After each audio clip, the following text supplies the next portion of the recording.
Hello ताईंनो, ओम नमः शिवाय.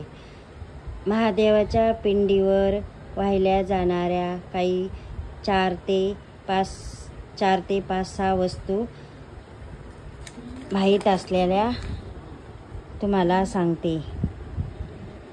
पहिलं म्हणजे महादेवाच्या पिंडीवर जल हे अर्पण करायचंच असतं. कधी पण पाणी अर्पण अति आवश्यक आहे. दुसरं म्हणजे तांदूळ. महादेवाच्या पिंडीवर तांदूळ अर्पण करायचे. तांदूळ हे अखंड असले पाहिजेत. तुकडा तांदूळ महादेवाच्या पिंडीवर व्हायचे नाहीत.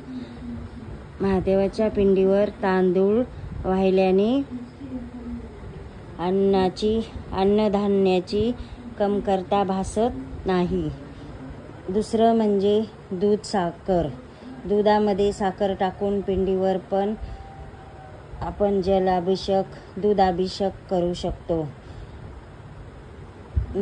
त्यानंतर गहू महादेवाच्या पिंडीवर अर्पण केल्याच्या नंतर संतती प्राप्तीचे योग येतात. 5वी गोष्ट म्हणजे महादेवाच्या पिंडीवर मध हा अर्पण केला जातो.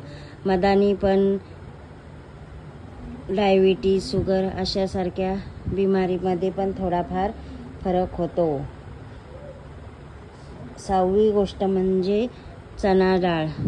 चण्याची डाळ 1 मूठ भरून महादेवाच्या पिंडीवर अर्पण केल्याच्या नंतर लग्न जुळण्यामध्ये लग्नाचे योग येतात. लग्नाचे समस्या दूर होतात.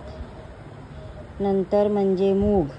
महादेवाच्या पिंडीवर मूग वाहिल्याच्या नंतर छोट्या किंवा मोठ्या समस्या दूर होतात. नंतर तूप वाहिल्याच्या नंतर शारीरिक समस्या दूर होतात. 6वी वस्तू म्हणजे ऊसाचा रस. ऊसाचा रसाने अभिषेक केल्याच्या नंतर मुलाच्या अभ्यासात प्रगती होते. आणि तीळ वाहिल्यानंतर पाप कमी होते, पापाचा नाश होतो. अशा एकूण तुम्हाला 7 ते 8 गोष्टी सांगितल्या आहेत. ह्याच्यामध्ये तुम्ही ह्या 7-8 गोष्टी दर सोमवारी ह्या गोष्टी पिंडीवर तुम्ही अर्पण करू शकता. दर सोमवारी न चुकता ह्या गोष्टी अर्पण केल्यावर तुम्हाला समस्या कमी होतात. हे फरक तुम्हाला जाणवेल. तुम्हाला अजून काही पशुपतीवर ह्याच्याबद्दल काही माहिती ऐकायची असेल तर चॅनलला लाईक करा, शेअर करा.